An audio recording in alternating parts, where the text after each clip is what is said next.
It's never wise to shoot at a person until you have positively identified them as a threat and not a friendly. Since various studies have shown the majority of violent encounters will happen in little to no light, having the means to make a positive identification of a threat can prevent legal problems and tragedy. I always carry a bright flashlight. My current go-to is the 1000 lumen Streamlight ProTax HLX.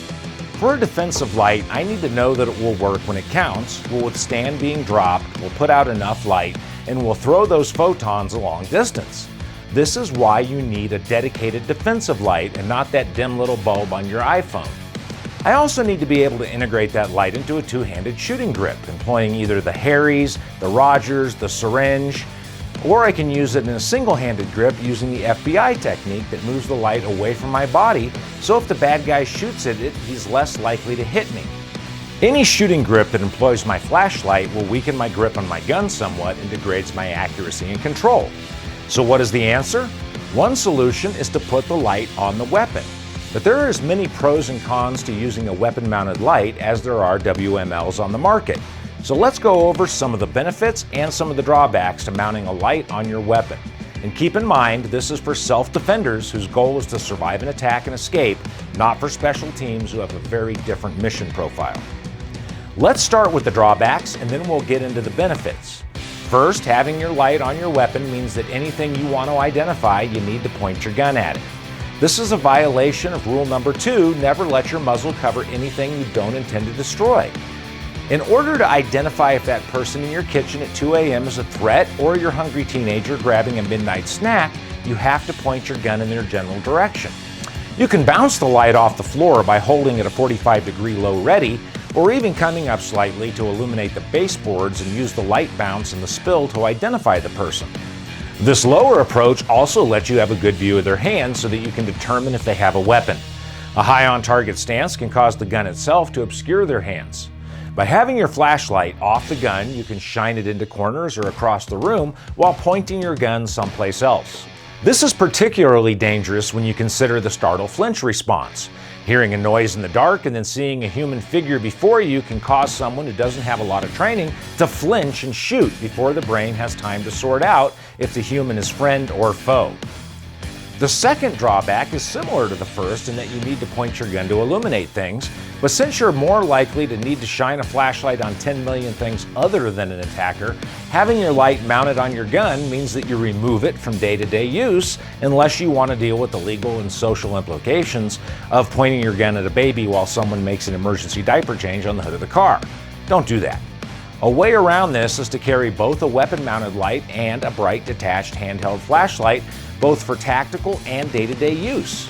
I carry my ProTac in a holster on my belt and I've mounted another light on my gun.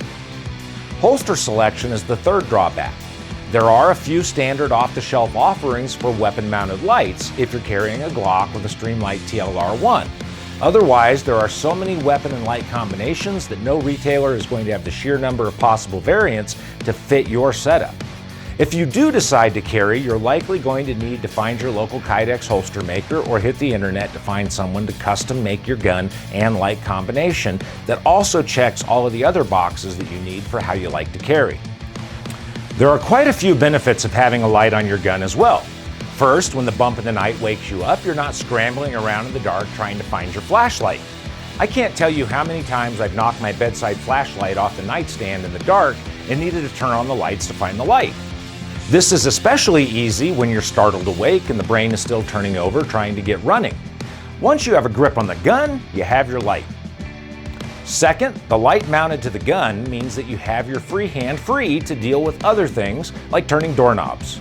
Odds are in your home in the middle of the night you won't have a holster or pockets for that matter. Odds are it will be you, your gun, your light, and the tighty-whities. With your light secured to the gun, you aren't fumbling around trying to stash your light under your chin or anywhere else. It's connected to your gun. The third benefit is the inverse of the first drawback. When it's go time and you've identified a threat and you need to shoot, the light is already pointing where the gun is aiming. As the threat moves and you follow it with the gun, you have the instant situational benefit of being able to identify dangers in the background that might prevent you from shooting, such as if the bad guy runs across the hallway and your kids are peeking out of their doorway of their bedrooms to see what all the commotion is about. If you try to track the threat with a handheld light, especially in a single-handed grip like the FBI technique, there will be a slight delay between where the gun is pointed and where the light is shining. Lights can be mounted onto a variety of firearms used for self-defense. My daily carry is a Glock 19 with a Streamlight TLR 8 light and a laser combination. Some days I carry a SIG with a Foxtrot 2 light, and SIG even has a version coming out that uses rechargeable batteries called the Foxtrot 2R. I have a Streamlight mounted to the fore end of my Mossberg 590S with the bird's head grip called the TL Racker. You can mount a light on a modern sporting rifle, but you need to be careful where on the gun you put it, as the gun itself can block the light and create a big dark shadow.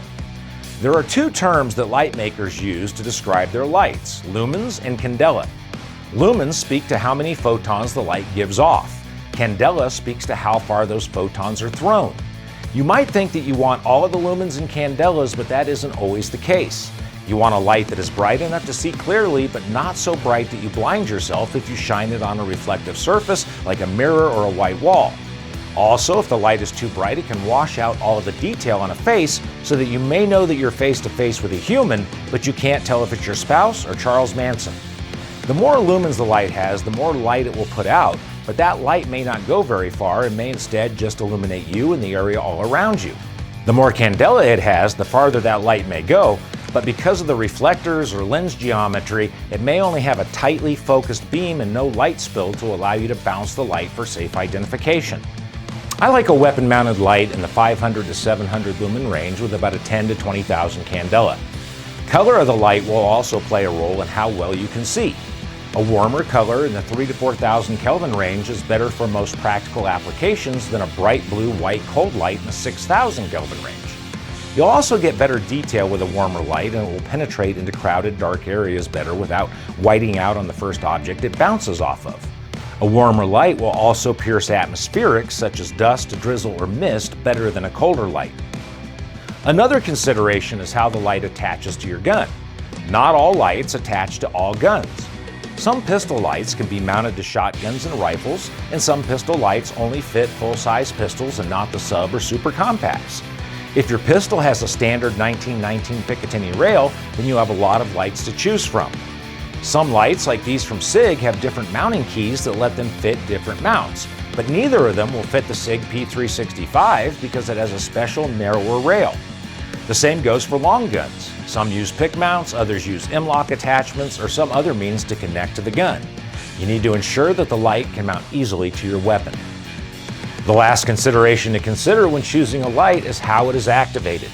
For me, I like the ability to quickly and easily select either constant on or momentary that shuts off when I flash the room and then I let go of the switch.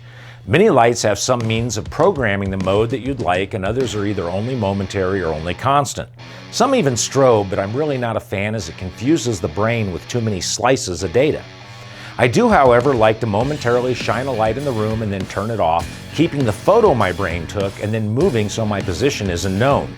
Different situations will necessitate different applications, so having options are good.